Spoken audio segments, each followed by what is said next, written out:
বেঁচে যাওয়া বা ফেলে দেওয়া উল থেকে তৈরি করে নিলাম একটি টেবিল ম্যাট। আসসালামু আলাইকুম এভরিওয়ান, ইটস মি জান্নাত। কেমন আছেন আপনারা? আলহামদুলিল্লাহ আমি অনেক ভালো আছি। আমার আম্মু অনেক গুণের একটা মানুষ, মানে আমার শাশুড়ি আম্মু। উনি উল দিয়ে অনেক কিছু তৈরি করে, ধরতে গেলে সব কিছু উনি তৈরি করতে পারে। তো এর আগের বার রাইয়ানকে যে একটা সোয়েটার তৈরি করে দিয়েছিল, সেটার অবশিষ্ট কিছু উল বেঁচে গিয়েছিল। আম্মু আসলে আমাদের বাড়ির যতগুলো বাবু হয়েছে বা যতগুলো বেবি ছিল, সব বেবিরই প্রথম সোয়েটার পরেছিল আম্মুর হাতেরই তৈরি করা। তো গত বছর রাইয়ানকে একটা সোয়েটার বানিয়ে দিয়েছিল, তার কিছু উল বেঁচে ছিল। আমি আম্মুকে বললাম, আম্মু আমাকে উলগুলো দিবেন? উনি দিল।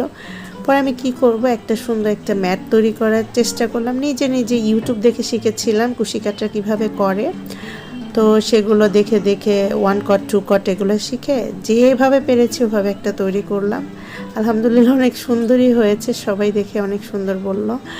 আমার ছেলে দেখে বলছে, মাম্মা ওয়াও অনেক সুন্দর হয়েছে। আমার হাজব্যান্ড বললো অনেক সুন্দর হয়েছে, আম্মুও বললো অনেক সুন্দর হয়েছে। তারপর আমার জাল আর বেশি বলছে সাফা, আমার ভাতিজি, ও বলছে অনেক সুন্দর হয়েছে মাম্মা, আমাকে একটা বানিয়ে দিও। যদি উল চোখে পড়ে কিনে এনে ওকে একটা বানিয়ে দেবো ইনশাল্লাহ।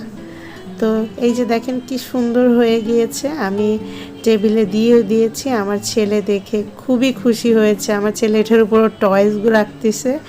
সবাই ভালো থাকবেন, আমাদের জন্য দোয়া করবেন। আল্লাহ হাফেজ।